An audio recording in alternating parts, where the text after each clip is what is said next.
Hi, I'm Diana, and this is the second episode of Free the Artist Within. Woohoo!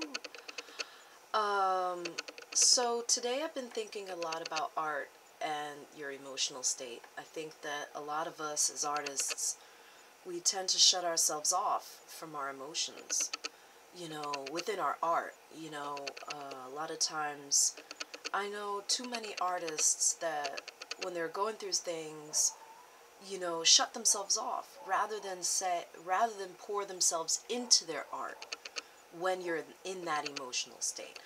I think for a lot of artists, maybe that's a difficult thing.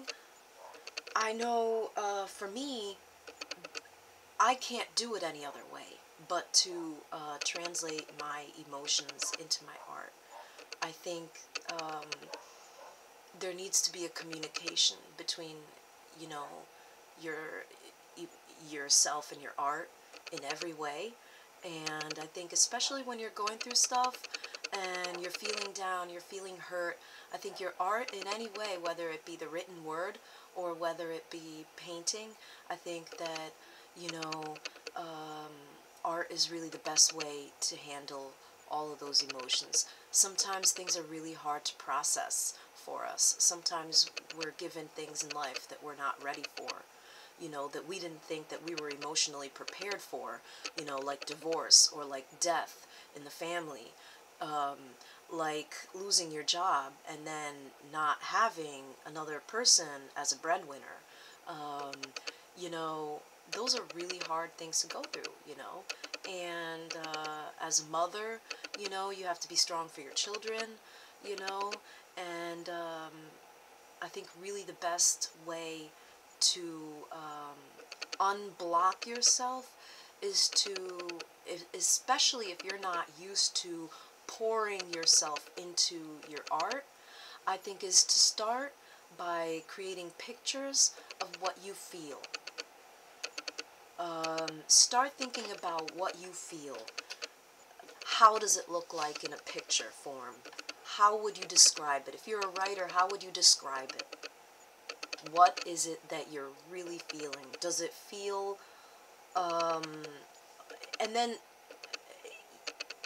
to interrupt myself, the best way to look at that is to look at Frida Kahlo and how she handled her work.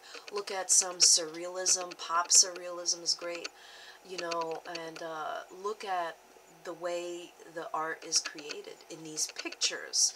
Think about that. Think about Salvador Dali and how he created these weird pictures. Think about how you can do something in a picture form, or if your art is the written word, think about the written word and how it would feel, how you would feel in a picture. How would you describe it? In the word, how would you describe it? Does it feel like a bleeding heart?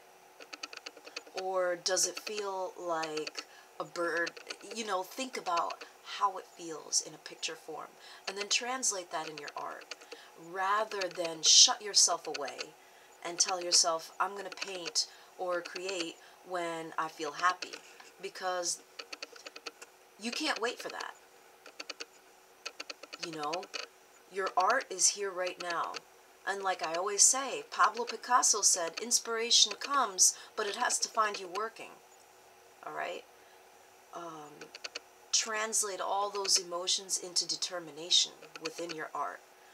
Translate all the anguish and all the sadness and all the feelings that you feel and pour it into your artwork. Pour the emotions into your artwork rather than shut yourself off from it. So that's my advice for today. Don't forget to visit thecraftaholic.com. I have an ebook called Free the Artist Within. It's $9, and it's really going to help you find the steps that I have taken. Because I went through a long period where I didn't write, I didn't create, because I was blocked. And I created a method for myself to always stay inspired. And I've written a book, and it's called Free the Artist Within. You can find it on my website, thecraftaholic.com. Okay, thanks a lot.